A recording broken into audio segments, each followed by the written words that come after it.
You know that feeling when you use AI to summarize a massive 50-page report, you feel incredibly productive, but then you realize you don't actually understand the core issues at all.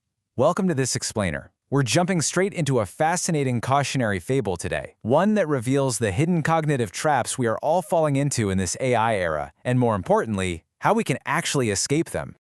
So let's kick things off with a pretty tough question. Who is actually ruling your mind when you're using modern tech?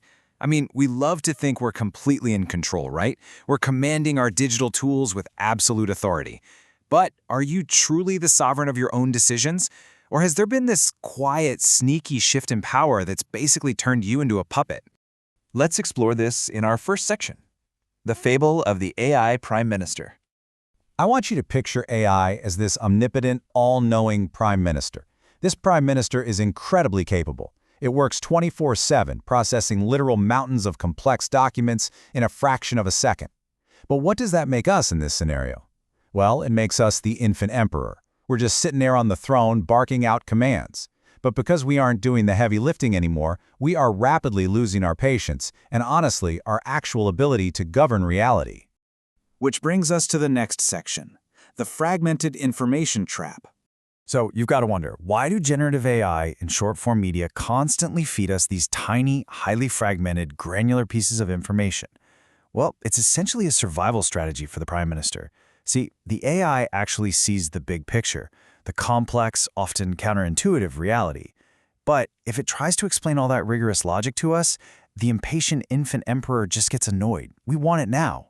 So, to maintain its power and keep us happy, the AI caters to our impatience. It flatters us with these easy-to-digest summaries that require absolutely zero deep thought on our end. And this dynamic creates a really dangerous trap. It's called the local optimum.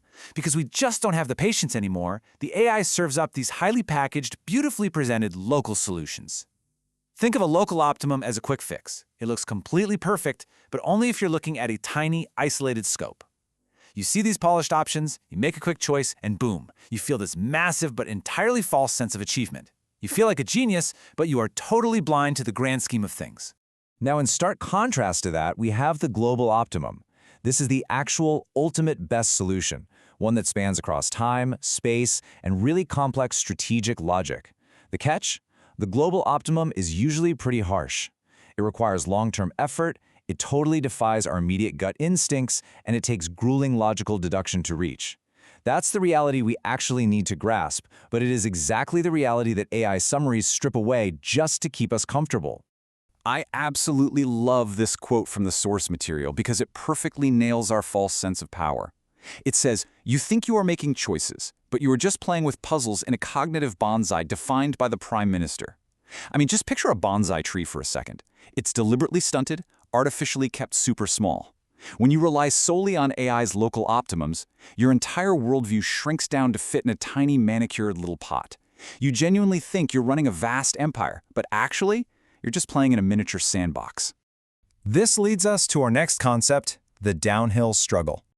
So how do we get out? Escaping a local optimum requires a very specific and frankly painful process.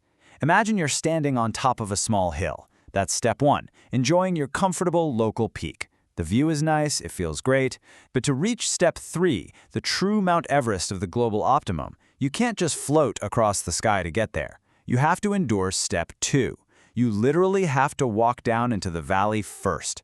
This downhill descent, that represents the frustrating, ego-bruising realization that you need to struggle and endure some real friction to learn.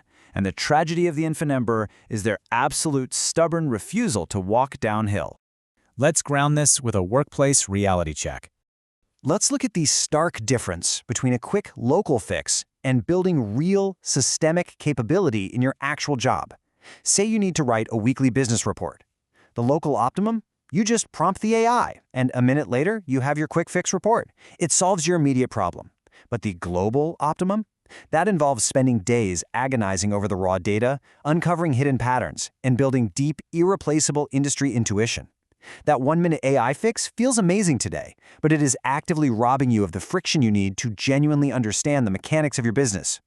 And guys, the costs of this dependency are severe. When you get addicted to these immediate micro-successes handed to you by AI, you lose the fundamental drive for deep systemic learning. You lose the mental calluses needed for that long, unglamorous grind, what they call the 10 years of cold window studying.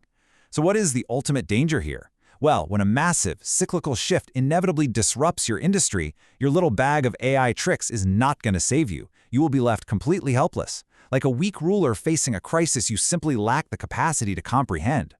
So let's wrap up with our final section, reclaiming your decision sovereignty. It really all comes down to a fundamental choice. Are you going to act as the infant emperor, impatient for immediate results, relying purely on local AI fixes, and desperately seeking instant gratification? Or are you going to step up and become the true sovereign? The true sovereign willingly endures that painful downhill journey. They actively build long-term, global logic and painstakingly cultivate deep, systemic capabilities that an algorithm just cannot replicate. Real growth requires a deliberate act of rejection. You have to find the courage to push away those exquisite, sweet dates the AI Prime Minister keeps handing you.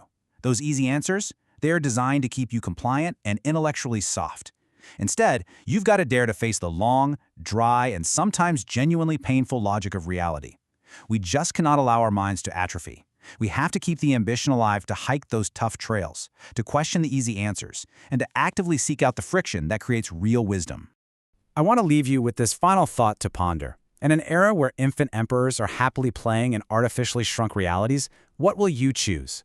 Will you settle for ruling over a comfortable little cognitive bonsai tree, or are you ready to embrace the descent, endure the friction, and climb the mountain to claim the true throne of wisdom?